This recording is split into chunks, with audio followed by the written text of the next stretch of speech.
ନମସ୍କାର ଭାଇମାନେ। ଆଜି ଆମେ କଥା ହେବା ଗ୍ଲୁକୋନ୍ ଡି ପାଉଡ଼ରରେ କାମ କ'ଣ କରିଥାଏ।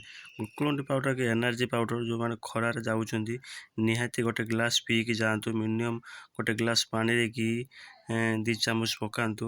ଏ ଆପଣଙ୍କ ଇମ୍ୟୁନିଟି ବୁଷ୍ଟ କରିବ। ଏହାର ଭିଟାମିନ୍ ଡି ରହିଛି, ହେଲ୍ଥ ପାଇଁ ଇମ୍ୟୁନିଟି ବୁଷ୍ଟ କରିବ। ଏ ଇନଷ୍ଟାଣ୍ଟ ଏନର୍ଜି ଦିଏ, ଲେଟ୍ କରିବନି, ଏନର୍ଜି ଆପଣଙ୍କୁ ଶୀଘ୍ର ଦେବ। ଏହାର ହେଉଛି 35%।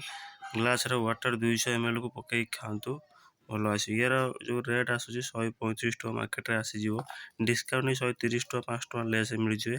ବର୍ତ୍ତମାନ ଯେଉଁ ନୂଆ ଆସୁଛି ଗ୍ଲୁକୋନ୍ ଡି ପାଉଡ଼ର ଫ୍ରି 50 ଗ୍ରାମ ଆପଣଙ୍କୁ ଅଧିକା ମିଳିଯାଉଛି ଏଥିରେ।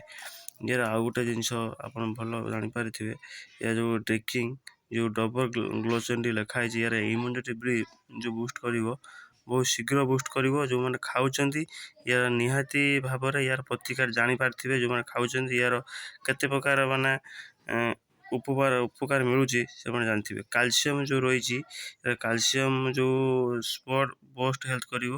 ଜଣେ ଛୋଟ କତରୁ ନେଇକି ବୁଢ଼ା ହେବା ଲୋକ ମଧ୍ୟ ଖାଇପାରିବେ। ଏନର୍ଜି ଇନଷ୍ଟାଣ୍ଟ ଏନର୍ଜି ଦେବ।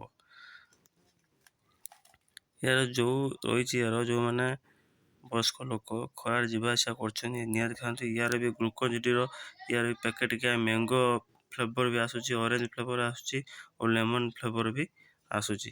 ଆଉ ୟୁଜ୍ କରନ୍ତୁ, ନିହାତି ଆପଣମାନେ ଭଲ ଫଳ ପାଇବେ। ତ ଏଇ ଭିଡ଼ିଓରେ ଏତିକି ଥିଲା। ପୁଣି ଆଉ ଗୋଟେ ଭିଡ଼ିଓରେ ଦେଖା ହେବା, ନୂଆ ଭିଡ଼ିଓ ନୂଆ ଏପିସୋଡ଼ରେ। ସେ ପର୍ଯ୍ୟନ୍ତ ଜୟ ଜଗନ୍ନାଥ, ବନ୍ଦେ ମାତରମ୍।